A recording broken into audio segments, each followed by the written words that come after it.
بسم اللہ الرحمن الرحیم۔ دوسرا جملہ کہنے سے پہلے ماشاءاللہ آپ کے جذبات اتنے ہو گئے کہ آپ نے مجھے اگلی بات کہنے نہیں دی۔ اب میں اگلی بات اب کہوں گا وہ اس سے زیادہ لطیف ہے۔ دوسرا جملہ میں نے ان کو لکھا، میں نے کہا یہ جو ہے 14 یہ اس کی وحدانیت کی معرفت کرانے کے لیے اس کے صفات کا مظہر بن کر آئے تھے۔ جب صفات کا مظہر ایسا ہے تو خود اسی صفات والا کیسا؟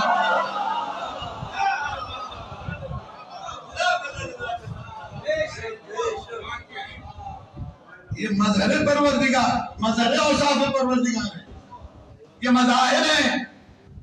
یہ آئے ہی اس لیے تھے تاکہ اللہ دیکھنے میں نہیں آتا، سننے میں نہیں آتا، کانوں سے سنا نہیں جاتا، ناک سے سنا نہیں جاتا، کیسے پہچانتے کہ وہ کیسا؟ اب یہاں ایک بات آ گئی یاد مجھے، بڑا لطیف جملہ ہے علامہ حضرت زیدی اللہ مقامہ کا۔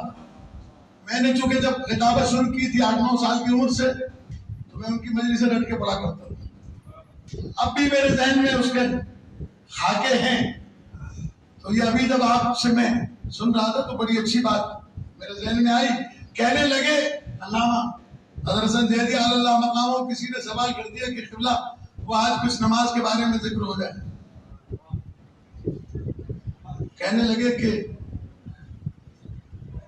اللہ نے کہا صبح کی نماز پڑھو۔ اب ہم قیامت کے دن جب اللہ کی بارگاہ میں پہنچے، اللہ نے کہا صبح کی نماز پڑھی تھی؟ کہا نہیں۔ کہا کیوں؟ اس لیے کہ نیند آ گئی تھی۔ تو اللہ نے کہا نیند کیا ہوتی ہے؟ کہ تجھے آتی تو بتا تو کیسے ہوتی ہے؟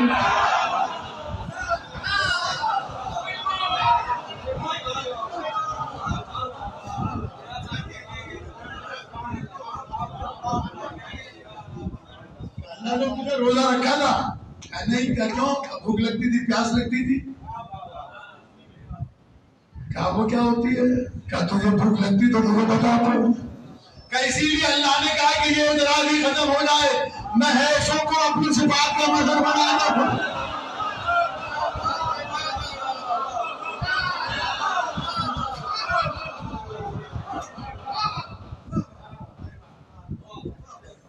یہ صفات کا مظہر بنا کے بھیجے گئے، نہ پہچانا جاتا وہ کبھی بھی۔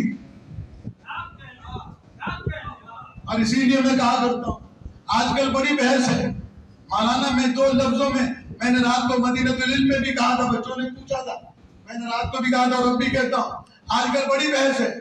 ہمارے پاس فتووں کی دکان کھلی ہوئی ہے، علماء کے فتوے تو کم ہیں، شاعروں کے زیادہ ہیں، اور شاعروں سے زیادہ متشاعروں کے ہیں۔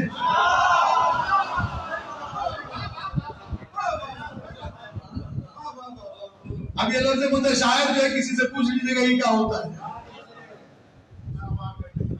جس کو چاہا مقصر کہہ دیا۔ اچھا جب کبھی شعر میں مقصر کا نام آتا ہے نا تو لوگ ہم امامے والے کو اچھا شرمندگی انہیں ہوتی ہے جو مقصر ہو۔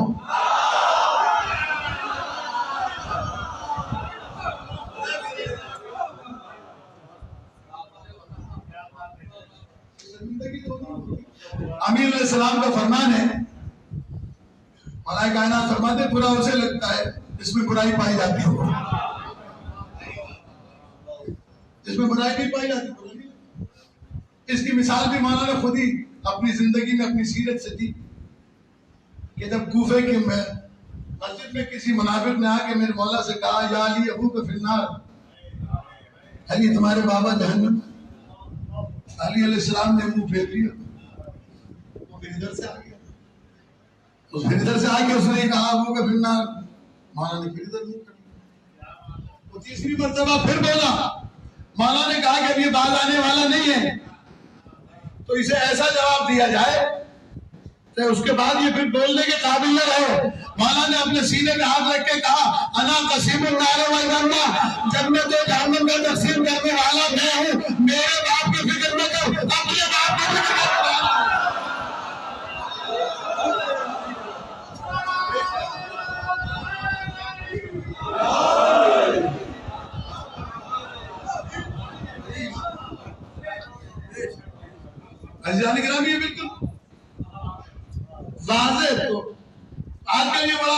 مسئلہ ہے. تو چونکہ آج مولانا کے والد کے اصال ثواب کے حوالے سے اور بلندی درجات کے حوالے سے کراچی کی تقریباً قومیات اور قومیات کے چیئرمین اور لیڈران بھی یہاں موجود ہیں الحمدللہ، ہمارے بزرگان موجود ہیں، تو میں چاہتا ہوں کہ یہ پیغام پہنچ جائے اور دور تک جائے کہ نہ ہر امامے والا مقصر ہوتا ہے، نہ ہر ٹوپی شیروانی والا مغالی ہوتا ہے. پہچان سن لو. میں آج آپ کو شناخت بتا رہا ہوں، اور مفتی کا فتویٰ ہو تو رد کر دینا، مولوی کا قیل و قال ہو تو رد کر دینا. اگر معصوم کا فرمان ہو تو پھر اپنے ایمان کو سنبھالنا. اگر رد کیا تو تم کہاں کھڑے ہو گئے تمہیں معلوم ہوگا. مقصر کسے کہتے ہیں اور غالی کسے کہتے ہیں؟ شناخت، پہچان.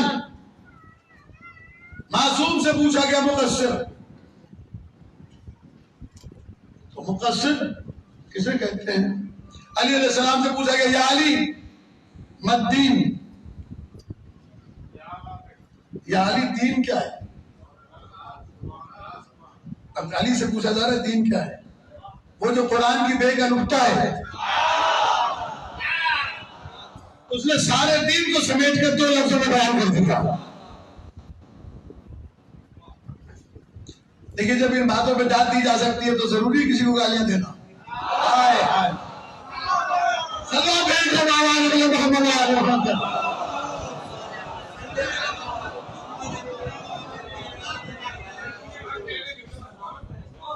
FIR کٹ گئی، کیوں کٹ گئی بھائی؟ آپ کے پاس آل محمد کے فضائل ہیں، وہ پڑھیں. اس سے بڑا تبرہ دنیا میں ہے ہی نہیں. وہ کہنے لگے جناب دین کیا ہے؟ اچھا اس قسم کے سوالات جو معصومین سے ہوتے ہیں نا، یہ سوال تو مولا سے کسی عام آدمی نے کیا. ایک سوال علی علیہ السلام نے پیغمبر سے کیا تھا، جعلت فداک یا رسول اللہ مت دین، اے اللہ کے رسول میری جان آپ پر قربان ہو جائے، یہ بتائیے دین کیا ہے؟ یہ 4 لفظ لے کے جائیے گا، ساتھ میں محفوظ کیجیے گا، یہ مشکل نہیں ہے، یاد رہیں گے آپ کو. تھوڑا سا توجہ رکھیے گا. مت دین، دین کیا ہے؟ اب میں جملہ کہوں کہ سوال کرنے والا اللہ اور رسول کے بعد کائنات کا سب سے بڑا آدمی، اور جواب دینے والا اللہ کے بعد سب سے بڑی خاصیت. تو اگر میں وہاں ہوتا جب علی علیہ السلام سوال کر رہے تھے تو میں ضرور سوال کرتا مولا کائنات سے، مولا پیغمبر نے آپ کے بارے میں ارشاد فرمایا کہ یا علی انت تسمع ما اسمع وانت ترى ما ارى، یا علی تو وہ سب کچھ سنتا ہے جو میں محمد سنتا ہوں، وہ سب کچھ دیکھتا ہے جو میں محمد دیکھتا ہوں. اب سوال کرنے کی ضرورت کیوں پیش آئی آپ کو؟ بھائی دین جبرائیل لاتے ہیں وہی آپ بھی سنتے ہیں، وہ بھی سنتے ہیں. تو پورا قرآن آپ ساتھ میں بھی لے کے آئے. آپ نے آغوش پیغمبر میں قرآن کعبے میں سنایا، پھر نازل ہوتے ہوئے پیغمبر کے ساتھ بیٹھ کے سارا قرآن سنتے رہے. آپ کو کیا ضرورت ہے پوچھنے کی کہ دین کیا ہے؟ کہا میں اس لیے پوچھ رہا ہوں کہ کل کے زمانے میں چاہے کہیں گے کہ میں یہ سمجھتا ہوں.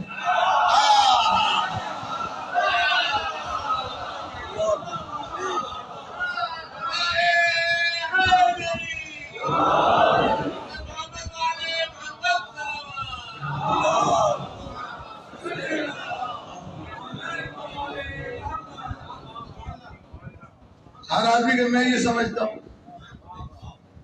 تو جب علی رسول سے پوچھ رہے ہیں تو میری تو آپ کی کیا حیثیت ہے؟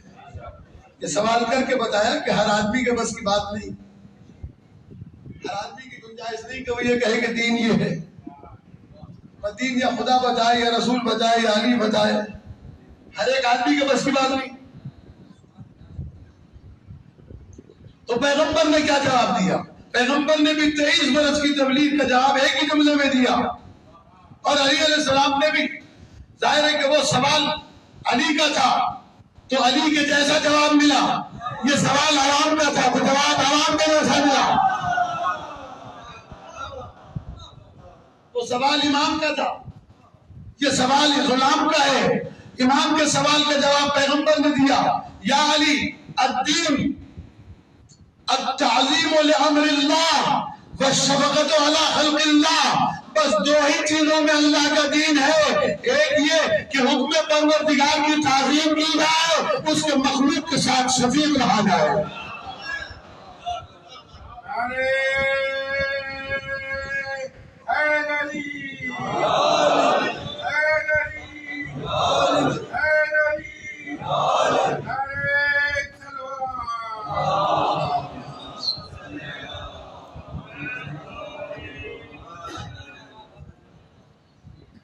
سنیے, وہ سوال امام کا تھا,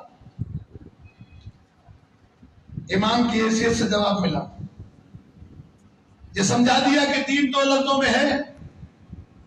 ایک امر الہی کی تعظیم, اللہ نے تو حکم دیا ہے نا, بغیر چون چرا کے قبول کرنا, یہ تعظیم امر الہی. تو جب امر کی تعظیم واجب ہے تو اولو الامر سے جان کیسے سمجھائے گی تمہاری؟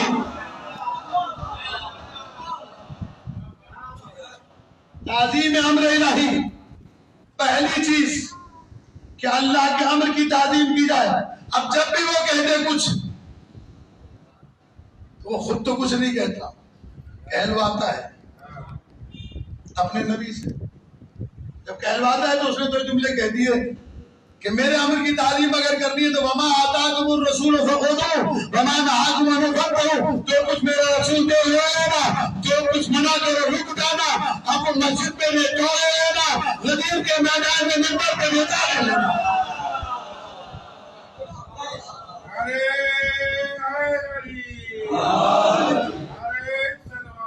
اللہ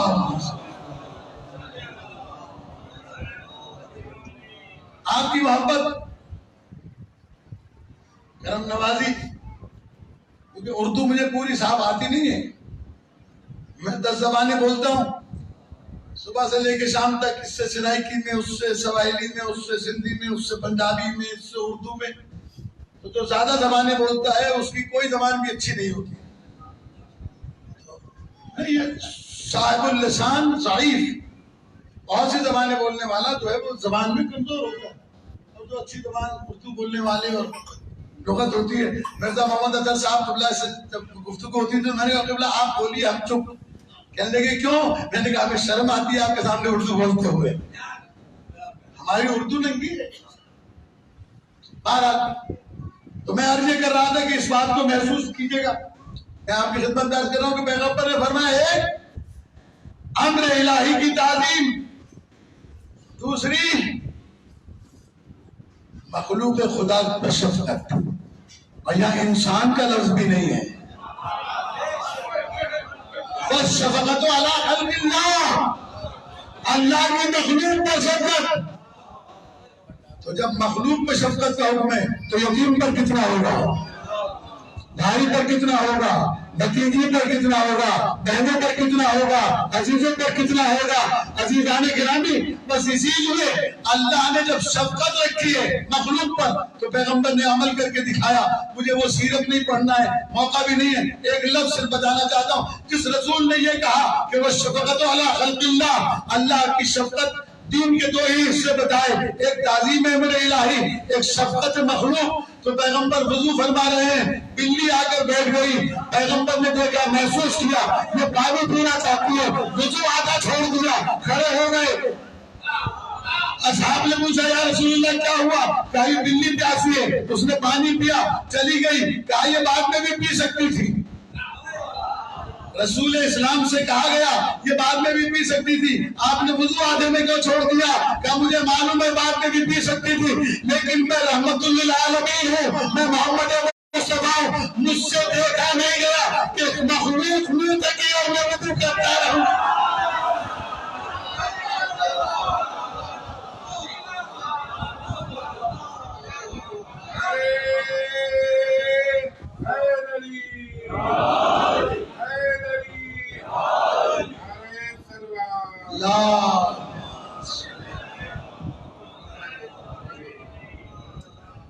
تو جو رسول بلی کو وضو کی میعاد تک پیاسا نہ دیکھ سکے, میں کیسے دیکھوں کہ مخلوق خدا بھوکی ہو اور میں آرام سے بیٹھا رہا ہوں. ڈبل ڈور ڈیفریزر خرید کے جمع کروں لیکن کسی کو نہ دوں. میں نے ایک صاحب سے کہا، میں نے کہا یہ فقیر ہے اس کو دے دیں. کہا مولانا آپ کو معلوم نہیں یہ ہل جائیں گے. لہٰذا ڈسٹ بن میں ڈالنا گوارا ہے، فقیر کو دینا گوارا نہیں. بہت سارے بڑے لوگوں کا دستور ہے یہ. تو میں نے کہا کہ آپ اللہ سے ڈریں. آپ بھی تو اللہ کے سامنے روزانہ ہاتھ پھیلاتے ہیں کسی فقیر کی طرح سے. اگر اس نے مجھے کہہ کے آپ کو ڈال دیا تو کہاں جاؤ گے؟ تو یہ تو تھا علی علیہ السلام اور رسول السلام. یہ آپ کی محبتیں اور آپ کے جذبات دیکھتے ہوئے میں نے جو چند جملے کہے. اب وہ سوال جو مولا کائنات سے کیا گیا، یا علی مت دین، علی دین کیا؟ یہ جو جھگڑا آج کل چل رہا ہے اس کو حل کیا مولا. فما ان دین اللہ بین الغالی والمقصر. اگر دین دیکھنا ہو تو غالی اور مقصر کے بیچ میں ملے گا. نہ غالی کے پاس دین ہے نہ مقصر کے پاس دین ہے.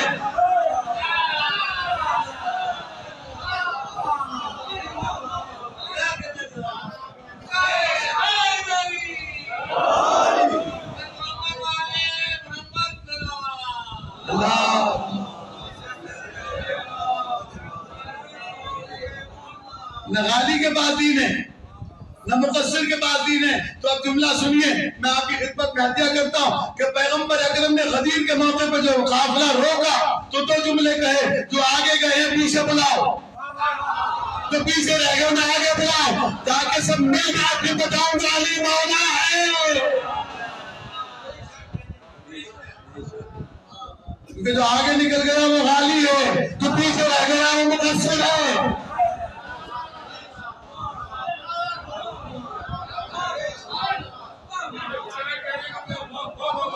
اور یہ میں اپنی طرف سے نہیں بول رہا، یہ میرا مولا بول رہا ہے. نہج البلاغہ کے پہلے خطبے کا آخری حصہ میرے مولا ارشاد فرماتے ہیں، الیہم یفیء الغالی وبہم یلحق التالی. جب تک غالی آ کے ہم سے نہیں ملے گا، جب تک مقصر آ کے ہم سے نہیں ملے گا، نہ اسے ایمان کی سمجھ ملے گی نہ اسے ایمان کی سمجھ.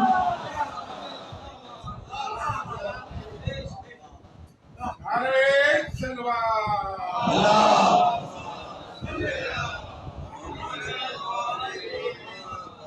فتوے نہ دو، پوچھو معصوم نے کیا کہا ہے. آپ کا 100% دین معصوم نے بتایا ہے. سوال علامہ طارق دوری صاحب علامہ مقام کے پاس جب ہماری کلاس ہو 13 سال ہم نے ان سے حدیث و تفسیر کا درس لیا تو وہاں ایک سوال ہوتا تھا. ہمارے دوست احباب ہوا کرتے تھے کہ مولانا سوال ہوا کہ علم کلام میں شیعہ سب سے پیچھے کیوں ہے؟ اہل سنت نے جو علم کلام لکھا ہے وہ پہلے لکھا ہے، شیعوں کا سب سے آخر میں کیوں ہے؟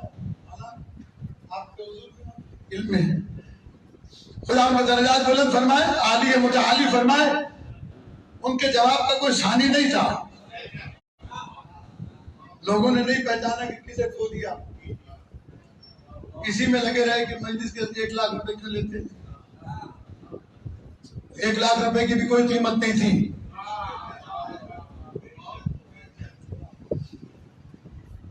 کی بھی کوئی قیمت نہیں تھی. ایک ایک جملہ ان کا جو ہے وہ کروڑوں روپے کا بھی قیمت نہیں لگائی جا سکتی. علامہ شیعہ علم کلام میں پیچھے کیوں رہے؟ کہ اس لیے شیعہ علم کلام لکھنے میں پیچھے رہ گئے کہ ان کے امام کو زندہ تھے.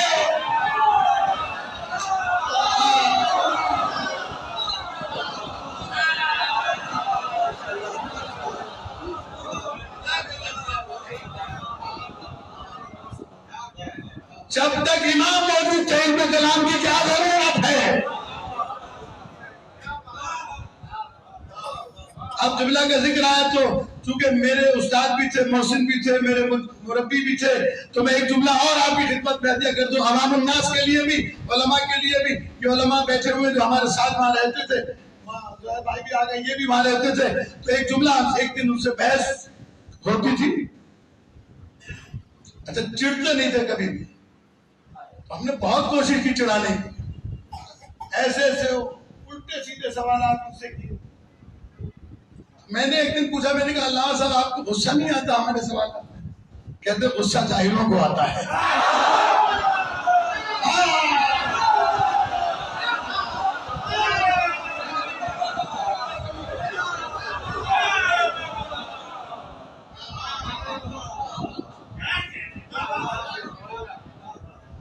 سوال کیا ہم نے، اور میرے بہت سارے دوست بیٹھے ہوئے تو سامنے موجود تھے اس وقت سے، اگر حافظے میں محفوظ ہو. ہم نے کہا علامہ صاحب ایک مسئلہ ہے، یہ ایک روایت چلی آ رہی ہے کہ علی علیہ السلام کے سامنے ایک شخص نے آگے کہا کہ آپ اللہ ہیں. مولا کائنات نے کہا میں نہیں ہوں. اس نے کہا نہیں آپ ہیں. مولا نے تلوار نکالی، مار دیا، پھر زندہ کیا. پھر پوچھا آپ بھی کہتا ہے؟ کہنے لگا اب تو یقین ہو گیا. دوبارہ زندہ کیا، مولا نے پھر مار دیا، پھر زندہ کیا کہ آپ تو بہت 100% یقین ہو گیا. علامہ صاحب اس روایت کی سند کیا ہے؟ آپ میرا ساتھ دیجیے گا اور جب تک جملہ مکمل نہ ہو بولیے گا نہیں. مجھے معلوم ہے کہ آپ کو جذبات کنٹرول کرنا مشکل ہو گئے، لیکن بات اتنے بڑے آدمی کی ہے، خدا کی قسم میں نے جب جہاں پڑھا میں نے اس کا پورا لطف لیا اور مجمع نے بھی پورا لطف لیا. کہنے لگے اما کہاں کی اڑاتے ہو؟ یہ جملہ یاد ہے ان کے قریب پہننے والوں کو؟ یہ جملہ خاص طور پہ بولا کرتے تھے. کہتے اما کہاں کی اڑاتے ہو؟ جس ذات کو اللہ نے، جملے پہ غور کیجیے گا، جس ذات کو اللہ نے ناظم امور کائنات بنایا ہو وہ اتنا فالتو ہے کہ ایک آدمی پہ اتنا ٹائم صاف کرتا ہے.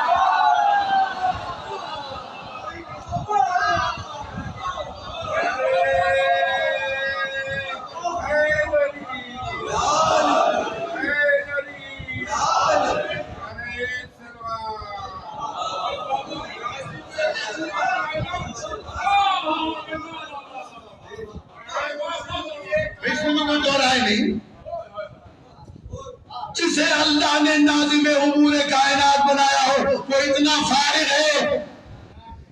ایک بیکار کے آدمی پہ اتنا ٹائم صرف کرتے ہو، اس کے پاس تو ٹائم ہی نہیں ہے. اس لیے کہ جتنے مرنے والے ہیں انہیں بھی دیکھنا ہے، جتنے زندہ ہیں انہیں بھی دیکھنا ہے.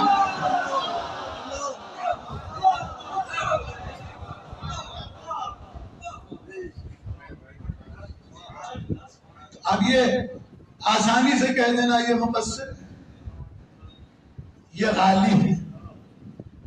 اچھا پہچان کیا ہے؟ جو نماز کا ذکر کرے وہ مقصر ہے.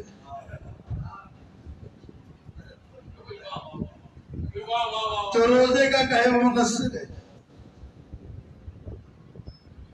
اب میں آپ کو مولا کائنات کی زبان سے سنواؤں. علماء تشریف فرمائیں، حوالہ دیے دیتا ہوں. کتابیں تقریباً موجود ہیں، اردو میں بھی ترجمہ ہو کے آ گئی ہیں.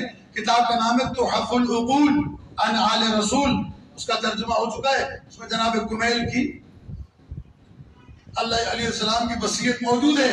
اس وصیت کرتے ہوئے مولا کائنات نے چند جملے عرض کرتا ہوں. پوری تفصیل وصیت نہ مجھے یاد ہے نہ پڑھ سکتا ہوں، اور بہت ساری چیزیں پڑھ سکتا ہوں، لیکن اس وقت موضوع نہیں ہے.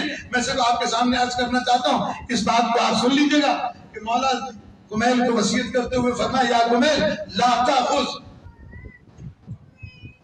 الا ان تکن منا.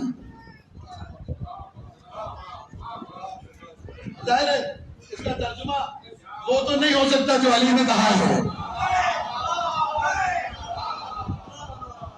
لیکن وضاحت کے ساتھ میں سمجھا دوں گا انشاءاللہ آپ کو اپنی بصیرت کے اعتبار سے.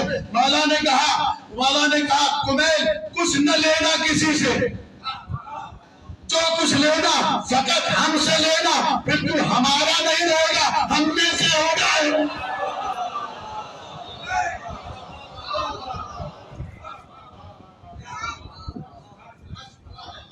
ایک ہے ہم میں سے اور ایک ہے ہمارا، دونوں میں فرق ہے.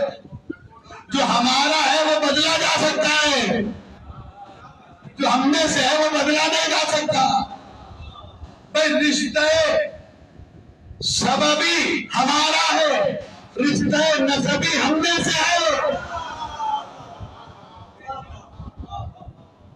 جو سبب کے ذریعے سے رشتے بنتے ہیں وہ ٹوٹ جاتے ہیں،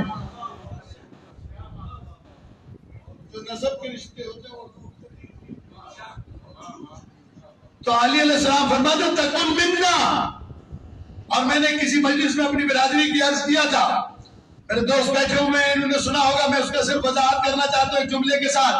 میں نے کہا تھا کہ دیکھیے یہ سند بھی ہر کوئی نہیں دے سکتا، انہیں کو اختیار ہے کہ سند دیں. 1,24,000 صحابی ہیں، سند ایک ہی کو ملی، سلمان بن حضرت ہے. اگر یہ سند دے دیں تو ان کی سند رد نہیں ہو سکتی، اور کوئی اور کہے کہ ہم ان میں سے ہیں تو وہ چاہے کہتا رہے، ہو نہیں سکتا. یہاں پر صحیح دلیل ہے کیا سلمان بن نازل ہے. اور یہاں پیغمبر نے سند دی انہم منی وانا منہم، یہ مجھ سے ہے میں ان سے ہوں. حسین منی وانا من الحسین، حسین مجھ سے ہے میں اس سے ہوں. علی فرما رہے ہیں تم ہماری بات قبول کرو پھر تم ہمارے نہیں رہو گے، تم ہم میں سے ہو جاؤ گے. یہ اسی وصیت کا حصہ پڑھ کے دیکھیں گے، بڑی خوبصورت وصیت ہے. علماء اکرام آپ کے اطراف میں ہیں، آپ کے دوست ہیں، احباب ہیں، عزیز ہیں، پڑھیے گا، پوچھے گا، کہیے گا کہ جناب کمیل کو جو وصیت امیر المومنین نے کی ذرا وہ وصیت سنا دیجیے. ترجمہ بھی موجود ہے. اگلا جملہ سنیے، فرمایا المؤمن من آل بقولنا، الف لام کے ساتھ، مومن فقط وہ ہے جو بولتا ہے تو ہماری زبان سے بولتا ہے.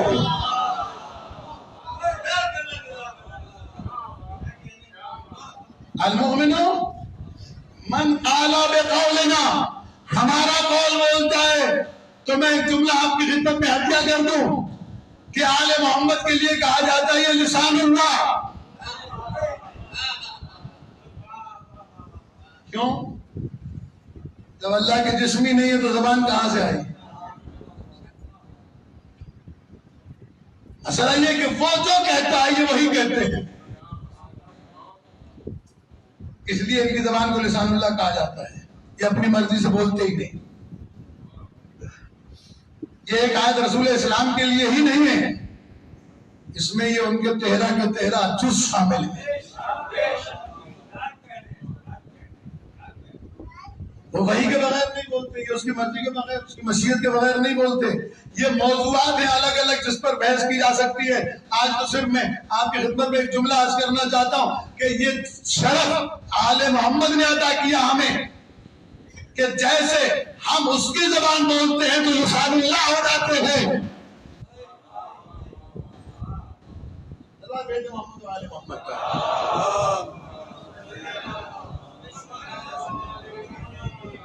جب ہم اس کی زبان بولتے ہیں تو لسان اللہ ہو جاتے ہیں. مولا کہتے ہیں تمہیں بھی اگر شرف چاہیے تم ہماری زبان بنو، تم لسان علی بن جاؤ گے.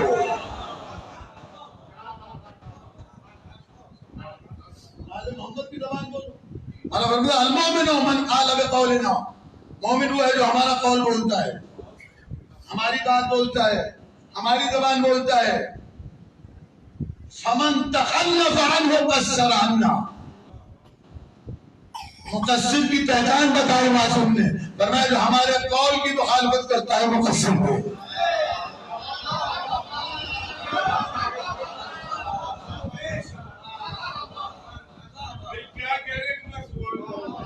جو ہمارے قول کی مخالفت کرتا ہے مقصر ہے. یقیناً سناٹا ہوگا لیکن میں سناٹے کو چھوڑنا جانتا ہوں. میں ایک بات یاد رکھ لیجیے گا، جو قول معصوم کی مخالفت کرے وہ مقصر ہے. مقصر کی پہچان کیا ہے؟ کہا یہ معصوم کا قول پیش کیا جائے، ہم تو نہیں مانتے.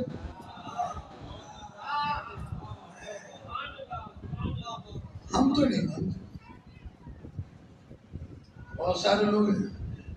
ابھی پرسوں 13 رجب گزری ہے، جناب فاطمہ بنت اسد کی دعا سنی آپ نے؟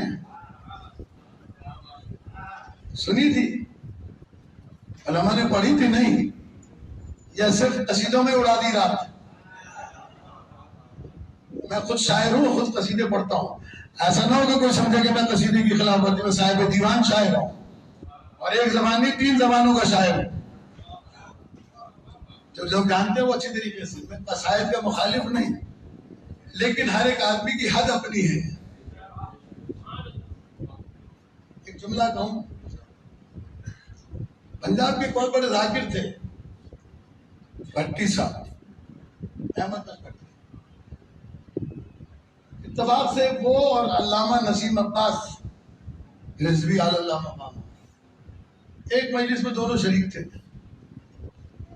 ناظم جو ہوتا ہے وہ کبھی کبھی پڑھا لکھا ہوتا ہے، ورنہ اکثر نظامت محفل کرنے والے جاہل ہوتے، پتہ ہی نہیں کہ کیا بولنا ہے.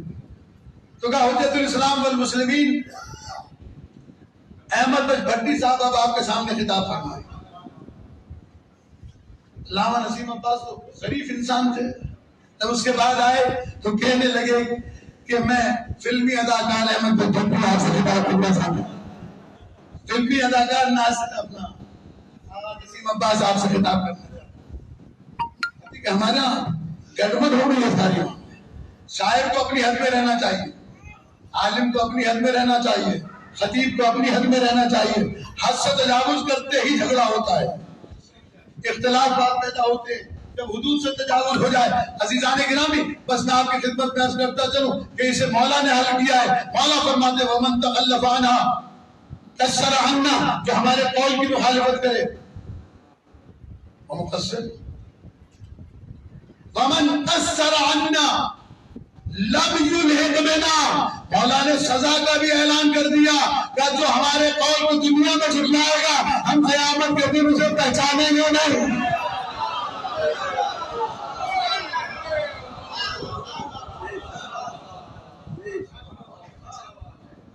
کبھی کوئی کہتے کہ مولانا یہ لفظ ترجمہ کیا، کیسے یہ لفظی ترجمہ نہیں ہے. لم یلحق بنا، ہم سے ملاقات نہیں ہوگی. اس ملاقات کے معنی یہ ہے کہ ہم تک آئے گا ہی نہیں، وہ مقصر ہے. ومن لم یلحق بنا، جو ہم سے نہیں ملاقات کرے گا فرشتے انجانے میں اٹھا کے وہاں پھینک دیں گے. اصل میں دوسرا لفظ نہیں کہنا چاہتا.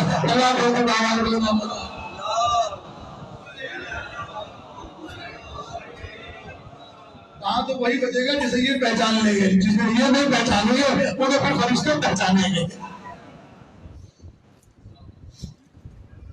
اور اب اگلا جملہ مولا کا سن لیجیے کہ غالی کسے کہتے ہیں. کہتے جو علی کو اللہ کہے وہ غالی ہے. نہیں، وہ تو مشرک ہے.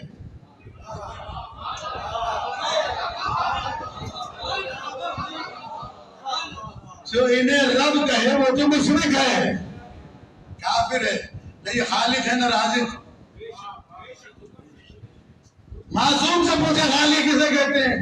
خدا کی قسم نہ ثابت کروں تو میرا خون معاف ہے، اور اگر ہے تو پھر جتنے بیٹھے ہیں یہ پیغام عام کیجئے، دنیا والوں کو بتائیے. غالی اسے نہیں کہتے جو علی کو اللہ یا رب کہے، غالی اسے کہتے. معصوم نے فرمایا کہ ہماری ولایت پر ایمان رکھنے کے بعد اپنے آپ کو آزاد سمجھے کہ اب سب کچھ کروں گا، آزاد ہوں.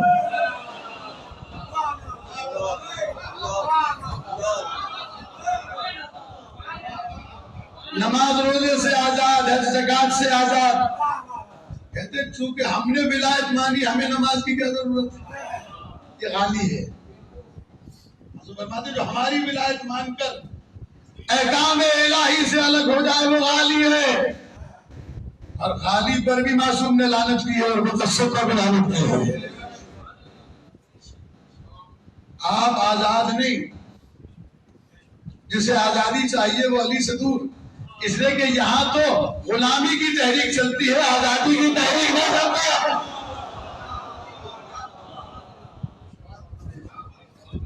یہاں غلامی کی تحریک چلتی ہے، آزادی کی نہیں. دنیا میں آزادی کی تحریکیں چلتی ہیں، علی علیہ السلام کے یہاں غلامی کی تحریکیں چلتی ہیں. مولا سفر میں ہے، امبر کے ہاتھ میں مہار ہے، امبر سے کہا غلام روٹی مانگ رہا ہے، روٹی دو. کہا روٹی اونٹ پر ہے، کہا اونٹ دے دو. کہا اونٹ قطار میں ہے، کہا قطار دے دو. امبر نے مہار پھینک دی، کہا لے جا. علی علیہ السلام نے فرمایا امبر مہار کیوں پھینکی؟ کہا جوش سخاوت میں کہیں ایسا نہ ہو کہ مہار امبر پہ آپ نے اسے بھی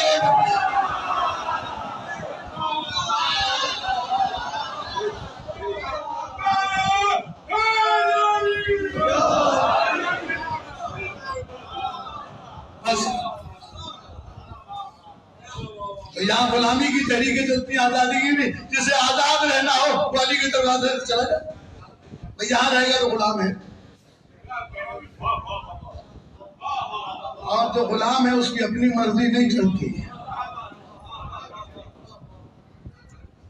بس ایک جملہ سن لیجئے اور اس کے بعد میں اس کو تمام کر دوں۔ آپ نے بڑی محبت سے سنا مجھے، خداوند کریم ہمارے مرحوم کی موسیٰ بھائی کے درجات کو بلند فرمائے۔ ایک کبھی روایت دیکھ رہا تھا، واقعہ، ایک شخص گیا، مالدار تھا، غلام خریدنے، بہت حسین خوبصورت جوان تگڑا تازہ غلام خرید کے واپس پلٹا تو رستے میں غلام سے پوچھنے لگے، کہنے لگے تم کھاتے کیا ہو؟ کہنے لگا سرکار اب تو میں غلام ہوں، تو آپ کھلائیں گے وہ کھاؤں گا۔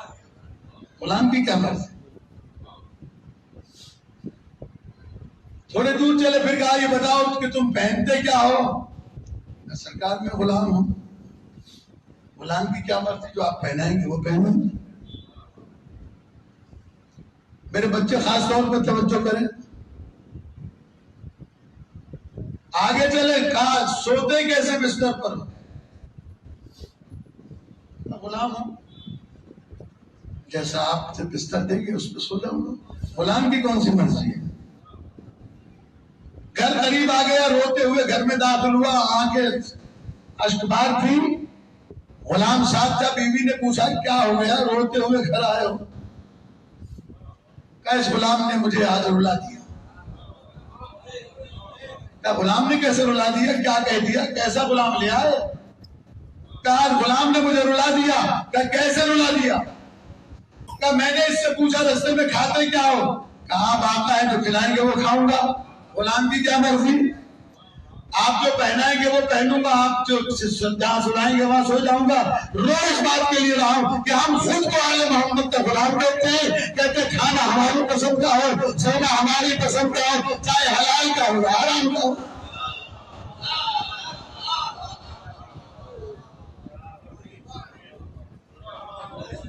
اس در کی غلامی بڑے درجات ہیں، اس گھر کی غلامی کے بڑے مناظر ہیں۔ اس گھر کی غلامی سے تو کائنات کے اولیاء آنکھ نہیں ملاتے۔ جسے اس در کی غلامی کی سند مل جائے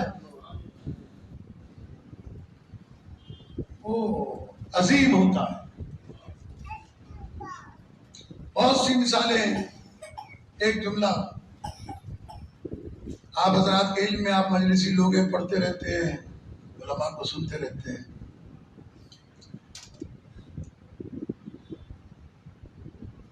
جناب سیدہ مخدوم کونین صلوات اللہ علیہ کے گھر میں دعوت تھی۔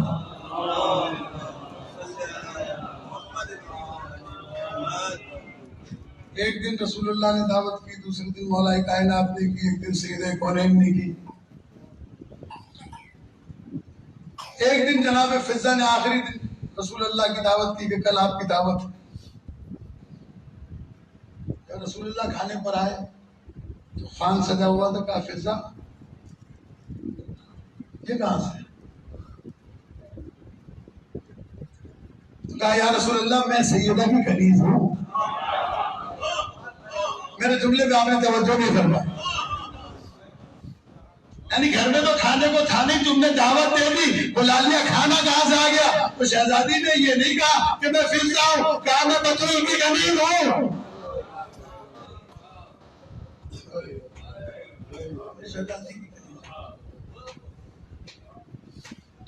عزیزان گرامی، یہ اپنے غلاموں کا مان رکھتے ہیں، اور جیسے یہ اپنے غلاموں کی شان رکھتے ہیں ویسا کائنات میں کوئی اپنے غلاموں کی شان رکھنے والا نہیں۔ غلامی کے باوجود محسوس نہیں ہونے دیتے کہ یہ غلام ہے۔ میں پڑھوں مصائب، ایک جملہ کہنا چاہتا ہوں، بات آئی ہے تو عرض کرتا چلوں کہ امام مظلوم نے کربلا میں صبح سے لے کے شام تک کتنے جنازے اٹھائے؟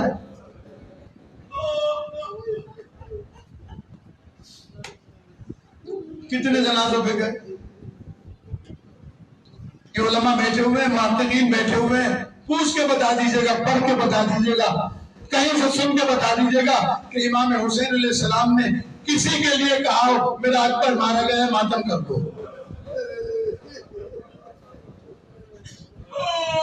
میرا عباس شہید ہو گیا ہے ماتم کر لو۔ ایک غلام کا جنازہ اٹھا کے لائے، کہا بہن زینب تمہیں میرے بعد فرصت نہیں ملے گی، اس جان کا رونے والا کوئی نہیں، میرے جان کا ماتم کر لو۔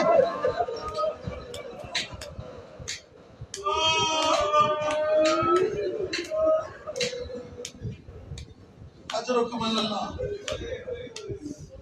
مولا آپ کو سوائے غم حسین کے کسی غم میں نہ رلائے۔ عزادار اس گھرانے کا دستور بڑا عظیم دستور ہے۔ اب بہن میرے جان کا ماتم کر لو۔ عزاداروں آج اتنے سارے لوگ، ایک عالم، ایک خطیب، ایک ذاکر، ایک سید، ایک مومن، ایک عزادار کے باپ کے پرسداری میں جمع ہوئے ہیں، اور میں سمجھتا ہوں کہ اتنے ہی لوگ یا اس سے زیادہ لوگ کل جنازے میں بھی ہوں گے پرسوں۔ میں مولا کی ولادت کے جشن پڑھنے کے سلسلے میں اندرون سندھ گیا ہوا تھا، ورنہ میں خود بھی شریک ہوتا۔ ہمارے لیے وہ بڑے بھائی کی حیثیت رکھتے تھے، اور ہم ان کا احترام اتنا ہی کرتے تھے جتنا ایک چھوٹا بھائی بڑے بھائی کا کرتا ہے۔ ہمارے سینئر بھی تھے، مربی بھی تھے، اور جب بھی ملے اچھے اخلاق سے ملے، محبت سے ملے، پیار سے ملے، غموں میں تسلی دینے والے، اور ہر ایک کے غم اور خوشی میں شریک ہونے والے۔ میں نے نہیں سنا کہ جناب کوثر بھائی ناراض ہے منانے جانا پڑے گا، اور لیکن بس ایک بات مجھے کھائے لیتی ہے، جب میں کبھی اتنا بڑا مجمع کسی کے تعزیت میں دیکھتا ہوں تو مجھے کربلا یاد آتی ہے۔ میرا بیمار امام دیکھ رہا تھا، کوئی ہے کہ فرصت ہے وہ؟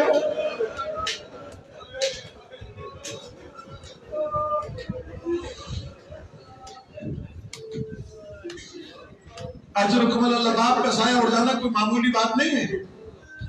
میرے والد کا انتقال 2005 میں ہوا،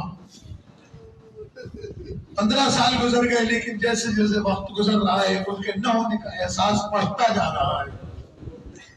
کتنے لوگ یہاں بیٹھے ہوئے جن کے باپ نہیں ہے سر پر، ان سے پوچھو کہ باپ کے جانے کے بعد انسان کو سائے میں بھی دھوپ نظر آتی ہے، لیکن باپ کے مرنے کے بعد اگر کوئی سینے سے لگا کے تسلی دے دے تو انسان کے غم میں کچھ کمی واقع ہو جاتی ہے۔ لیکن یہ سید سجاد بابا کے لاشوں پر ہتھوڑیاں پہنے ہوئے کئی جملہ کہہ رہے، بابا کاش میری ماں نے مجھے نہ کہا، بابا بیٹا مجبور ہے آپ کا لاشوں پر۔ اجرکم اللہ، اجرکم اللہ۔ عزاداروں، جب کسی کے گھر کوئی مر جاتا ہے تسلی دی جاتی ہے۔ عزاداروں، میں نے اپنے گھر میں بھی دیکھا، اپنے عزیزوں میں بھی دیکھا کہ جب کسی کا باپ مر جائے تو بیٹیاں جنازے سے چپٹ جاتی ہیں۔ لپٹی ہوئی بیٹیوں کو کبھی ماموں چھڑاتے ہیں، کبھی چچا چھڑاتے ہیں، کبھی بھائی چھڑاتے ہیں، پیار کرتے ہیں، سینے سے لگا کے کہتے ہیں اب ہم تمہاری سرپرستی کریں گے، لیکن بیٹیوں میں صبر نہیں آتا۔ خدا کی قسم، یہ قسمت ہے نبی کی بیٹی کی اور علی کی بیٹی کی۔ نبی کی بیٹی بھی دروازہ دبتی رہی کہ کوئی تعزیت کے لیے آئے، حسین کی بیٹی بھی خیمے کا دروازہ دبتی رہی کہ کوئی پرسے کے لیے آئے۔ ہاں مسلمان آئے پرسے کے لیے تو وہاں لکڑیاں لیے چلے آ رہے ہیں، یہاں قادیانہ لیے چلے آ رہے ہیں۔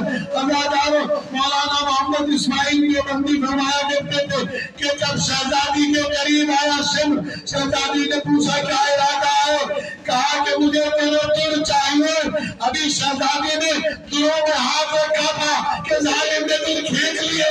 شہزادی کی آواز آئی ظالم میں یتیم ہوں یتیموں کے ساتھ.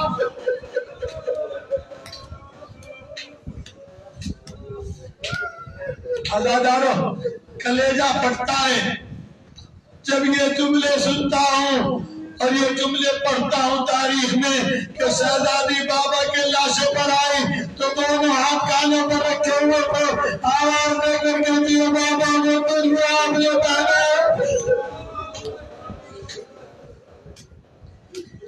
عزادارو کبھی بہنیں لاشوں پر آتی ہیں, بہنیں لاشوں پر آتی. تاریخ نے لکھا 4 بہنیں لاشوں پر آئی ہیں. ایک جناب صفیہ خاتون رسول اللہ کی پھوپھی, جب پتا چلا نا کہ میرا بھائی حمزہ شہید ہو گیا تو چلی بھائی کے لاشے کی طرف. رسول اسلام کو کسی نے بتا دیا کہ آپ کی پھوپھی بھائی کے لاشے پہ آ رہی ہے. جن کی بہنیں ہیں وہ محسوس کر سکتے ہیں کہ بہنیں بھائیوں کے ساتھ کتنی محبت کرتی ہیں. خدا کی قسم اللہ کے رسول کو کبھی گھبرایا ہوا نہیں دیکھا. جب سنا نا پھوپھی آ رہی ہے گھبرا گئے, اٹھ کے کھڑے ہوئے, صحابہ کو جمع کیا, کہا دیکھو میری پھوپھی کو نہ بتانا کہ کلیجہ ہوتا تو چھوڑ. اپنی چادر اتار کر اوپر ڈال دی, پیر کھلے رہے تو خچو خاصان ڈال دیے. دوسری بہن خیبر میں آئی, رسول اسلام نے دیکھا کہ چہرے پر زخم خون بہ رہا ہے. یہ بہن تھی مرہم کی. پوچھا کہ تم پر تشدد کیا ہے کسی نے؟ کہا نہیں. کہا پھر یہ خون کیسا ہے؟ کہا یہ خون تو وہ ہے کہ جب علی نے باب خیبر ہلایا تھا تو قلعہ خیبر میں زلزلہ آیا تو گر گئی تھی. کہا پھر تم رو کیوں رہی ہو؟ کہا رو اس لیے رہی ہوں اللہ کے رسول مسلمان مجھے میرے بھائی کے لاشیں پر سے لائے ہیں. اللہ کے رسول کھڑے ہو گئے, کہا دونوں آج کے بعد کسی بہن کو اس طرح بھائی کے لاشیں پر نہ لانا.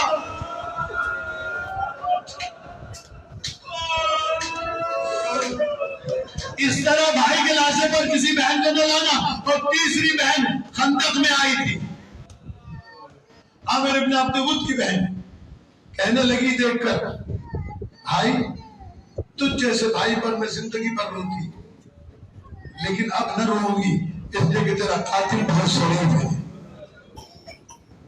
اگر آپ پہنچ گئے تو بس یہ جملہ پہنچنے کے لیے کافی ہے کہ تیرا قاتل شریف ہے جس نے نہ تیری ذرا اتاری, نہ تیرا نام کاٹا, نہ تیرا ہاتھ کاٹا, لیکن چوتھی بہن جو کربلا میں آئی تو مرثیہ پڑھتی ہوئی آئی, اے نانا میرے بھائی کا ہاتھ پہ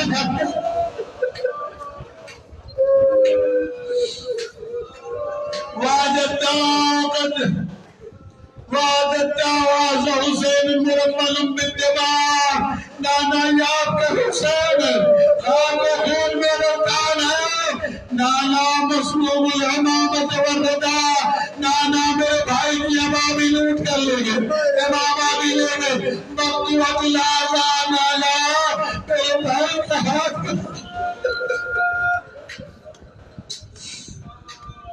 وَبَنَاتُكَ سَبْعَ عَيَالٍ. بس آخری جملے آپ نے وہاں گریہ کیا. عزادار جب شہزادی مرثیہ پڑھ رہی تھی نا بھائی کے لاشے پر, تو جناب زینب کبریٰ آ گئی. آج دن کو رہا میری شہزادی کا, میں چاہتا ہوں ایک جملہ کہہ دوں بس. امام سجاد علیہ السلام تلاش کرتے ہوئے پہنچے, دیکھا کہ پھوپھی بھائی کے لاشے پہ کھڑی ہوئی مرثیہ پڑھ رہی ہے. قریب آ کر کہا پھوپھی اماں آپ یہاں کیوں آئی, کیسے آئی؟ کہا سجاد مجھے بچپن کا ایک وعدہ یاد آ گیا. کہا کون سا وعدہ؟ دیکھیے حسین علیہ السلام نے بھی وعدہ نبھایا, شہزادی نے بھی اپنا وعدہ نبھایا ہے. علی کی علی بیٹی جناب سجاد علیہ السلام سے کہا سجاد مجھے ایک وعدہ یاد آ گیا. کہا کون سا وعدہ, کیسا وعدہ؟ بی بی فرماتی ہے میں چھوٹی سی تھی, نماز شب پڑھی، فجر پڑھی، سجدہ شکر میں سر رکھا، مجھے نیند آ گئی، سورج بلند ہوا، میرا چھوٹا بھائی حسین مسجد سے کھڑا ہوا، پورے دھوپ میں سویا ہوا دیکھ کر جگایا نہیں، اپنی چھوٹی سی عبا اتار کر سایہ کر کے کھڑا ہو گیا۔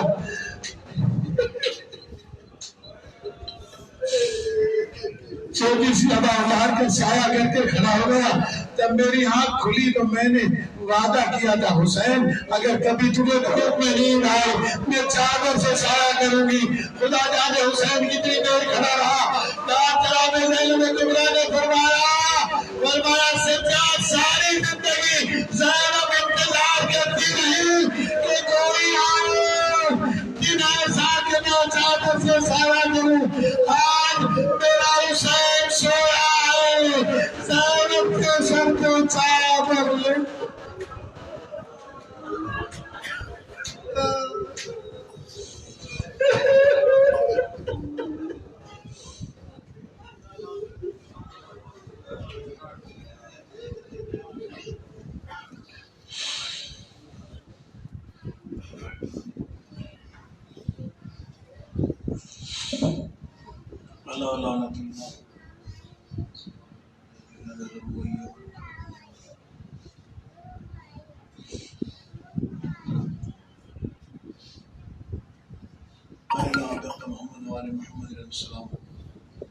ہماری اس قلیل عبادت کو قبول فرمائے۔ اللہ ہمیں مومن بن کر زندگی گزارنے کی توفیق عنایت فرمائے۔ ہمارے مرحومین کی مغفرت فرمائے، جو پریشان حال ان کی پریشانی کو دور فرمائے، جو مقروض ان کا قرض ادا فرمائے، جو بے اولاد ان کو اولاد عطا فرمائے، ہم روتی ہوئی آنکھوں کے صدقے میں جو بیمار ہے ہمارے اللہ ان کو شفا عطا فرمائے۔ اس کورونا کی وبا سے تمام مومنین، تمام انسانوں کو محفوظ فرمائے۔ اللہ بحق محمد و آل محمد اس بیماری میں جو لوگ مبتلا ہیں اللہ ان کو آزادی عطا فرمائے، اللہ ان کو صحت کلی عطا فرمائے۔ اللہ بحق محمد و آل محمد پاکستان میں تمام دنیا کے اندر جہاں جہاں عزاداران مظلوم کربلا آباد ہیں، ان کے مال و جان سے تو آپ ان کی حفاظت فرمائے۔ اللہ زیارات اماکن مقدسہ کو ہمارے لیے آسان فرمائے۔ اللہ بحق محمد و آل محمد جو بے گناہ قید میں ان کو رہائی عطا فرمائے۔ اللہ بحق محمد و آل محمد جو بے روزگار ہیں ان نوجوانوں کو روزگار عطا فرمائے۔ انہیں روزگار عطا کیا ان کو روزگار میں وسعت عطا فرمائے۔ اللہ بحق محمد و آل محمد ہماری پریشانیوں کو دور فرمائے۔ اللہ بحق محمد و آل محمد امام حسن علیہ السلام کے ظہور میں تعجیل فرمائے۔ اللہ ہمیں ان کے ساتھیوں میں شامل ہونے کی توفیق عنایت فرمائے۔ اللہ بحق محمد و آل محمد علیہ السلام ان کی غیبت میں ان کے استقبال کی تیاریاں کرتے رہنے کی توفیق عنایت فرمائے۔ قرآن و اہل بیت سے وابستہ رہنے کی توفیق عنایت فرمائے۔ کوثر بھائی کے درجات کو بلند فرمائے۔ اللہ بحق محمد و آل محمد ان کی تمام زندگی کی جو نیکیاں ان کی بہترین جزا عطا فرمائے۔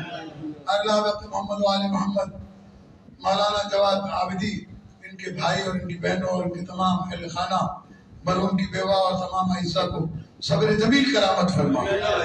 اللہ بحق محمد و آل محمد علیہ السلام ہماری دعاؤں کو اپنی بارگاہ میں قبول فرما۔ مرحوم کی قبر پر اپنی رحمت برکت نازل فرما۔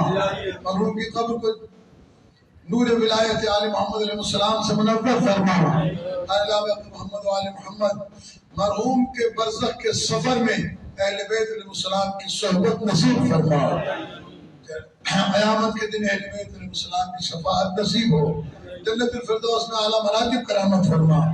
اللہ بحق محمد و آل محمد چار معصومین علیہ السلام کے صدقے میں ان کے انتقال سے اب تک جتنی نیکیاں کی گئی اس کو قبول فرما اور اس کا ثواب مرحوم روح کو عطیہ فرما۔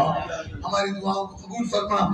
ان کی اولاد کو ان کے لیے خلف صالحین قرار دے۔ انہوں نے اپنے بیٹے کو علم دین کے لیے وقف کیا۔ یقیناً عالم کی تو سات پشتیں بخشی جاتی ہیں۔ اللہ تبارک و تعالیٰ ان کے تمام مرحومین کی مغفرت فرمائے اور حاضرین کے تمام مرحومین کی مغفرت فرما۔ شہدائے ملت جعفریہ، شہدائے عزاداری کے درجات بلند فرما۔ ربنا تقبل منا انک انت السمیع العلیم برحمتک یا ارحم الراحمین۔ ماتم حسین۔